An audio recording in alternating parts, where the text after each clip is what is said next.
মাল নষ্ট হয়েছে, নষ্ট হয়েছে।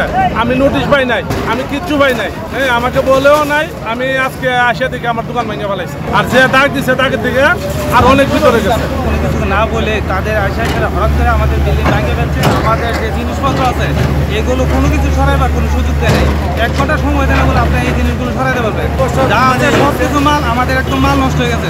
সিমেন্ট টিমেন্ট কোনো কিছু বাইক করতে পারে না, আমাদের সব মাল নষ্ট হয়ে গেছে। ব্রাহ্মণবাড়িয়ার সরাইল এবং বিজয়নগর এই দুটি জায়গায় উচ্ছেদ কার্যক্রম পরিচালনা করছি।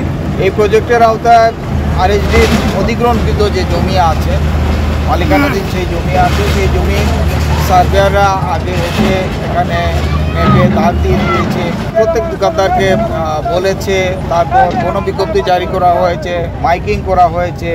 আবার যাদের স্থাপনা পড়েছে তাদেরকে বলা হয়েছে যে তাদেরকে ক্ষতিপূরণ দেওয়া হবে। সেই জন্য আবার একটা সংস্থা কাজ করতেছে। অনেকে আবার ক্ষতিপূরণও প্রক্রিয়াধীন আছে বা কেউ পেয়েছে এবং পাবেও সামনে। সুতরাং এটা বলার কোনো সুযোগ নাই যে আমরা জানি না। এটা যারা বলতেছে তারা বলতেছে না, তারা সবাই জানে।